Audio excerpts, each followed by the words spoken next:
Hi, I'm Tim. Welcome to Watch One, and thanks for logging on. Today we are looking at a vintage Rolex Oyster Perpetual Day-Date. This 2 million serial number series dates to 1969 in 36mm and 18-karat yellow gold. You can see this 1969 vintage Rolex Day-Date on our website, watchyouwant.com. Purchase it there if you like, and if you enjoy these videos, please subscribe to our YouTube channel, Watch You Want Inc. Now you can see on my wrist 6 1/3 inches, 16 centimeters in circumference. These are timeless details and proportions. The Day-Date has always been a watch that wears with an outsized presence and visual impact.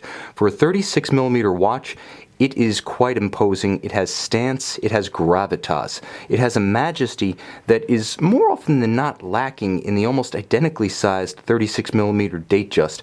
Such is the aura and mystique that the Day-Date name carries. Now 12mm thick, you can see that's in large part due to the generously domed traditional acrylic plexiglass crystal. This is a watch that has that vintage plexi refraction when you look at it at an angle, but because of the generous slope of the fluted 18-karat bezel, it will slide easily underneath a dress cuff or a tight sleeve. You can also see that the case, although nominally 36mm, does wear substantially larger, and that's not just the reputation of the watch speaking. It does have a 47.5mm span from the outer solid end link to the opposing solid end link. So in terms of total wrist stance, it's actually quite comparable to a contemporary 40mm Rolex Cosmograph Daytona. Now the watch has a lot of physical substance thanks to a solid gold case back and a robust vintage Rolex 3-link President bracelet. You can see the characteristic contrasting finish of the President on the wrist. The smaller 3-link design makes it feel as silky as the 5-link Jubilee, but the 3-link design in lieu of the 5-link the Jubilee gives it a robust character and long-wearing durability more comparable to the Oysters. And you can see how the differentiation between differential polish and brushing gives the watch visual articulation and dynamism in spite of the mass of yellow gold. You can also see that this vintage style crown clasp is a bit different from what we know today. 18-karat inside and out, this 750 purity gold clasp has a bit more body substance and, quite honestly, a bit more gorgeous finish for you to appreciate than the nearly imperceptible contemporary crown clasp. Now the case itself is an all-timer. You can see that the watch features the brushed hoods that were signatures of the Day-Date right up until the 2000 debut of the 6-digit reference, at which point the case became full polish. But the brushed hoods against the polished flanks gives it, again, a little bit more differentiation between surfaces, making the transition a bit more abrupt and a bit more dramatic. And this is not a watch lacking for drama.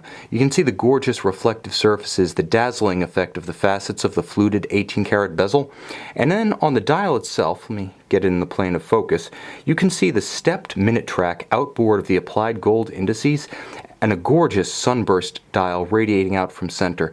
Now the day and the date discs themselves are a matching gold tone correct to the period with open 9s and open 6s. This one is a true veteran in every sense, being a tritium dial. The tritium on the dial has patinaed in an even and gorgeous fashion. There's not much, but what's there has become a beautiful ecru, almost auburn tone. Now the watch is a caliber 1556 dating from 1969. This is after the 1965 introduction of the faster beat 19,800 vibration per hour caliber 1556 with 26 jewels, but before the 1972 advent of the hacking mechanism and long before the 1978 debut of the double quickset movement. So when you do set this watch, you get the nostalgic experience, that trip through the Rolex Wayback Machine that vintage collectors know, whereby you set the day and the date using long form adjustments. Again, it's just a little slice of nostalgia within this watch.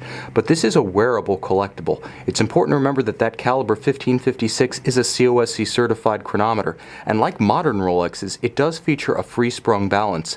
It does feature a handmade Breguet overcoil hairspring, and with 50-meter water resistance, this one passed our water test, but I wouldn't go diving with it. It's not the 100-meter watch that the Day-Date is today. This is a watch to be your companion on a daily basis in the office, in formal attire, by the shore but not in the water. This is the everyday vintage watch. Again, if you respect it, it'll give long service just like a brand new Rolex. And in fact, in terms of proportion, lines, stance, and gravitas, it is every inch, every millimeter the equal of the modern 6-digit reference, but with the effortless panache of vintage. You can see it and you can purchase it on our website, watchyouwant.com.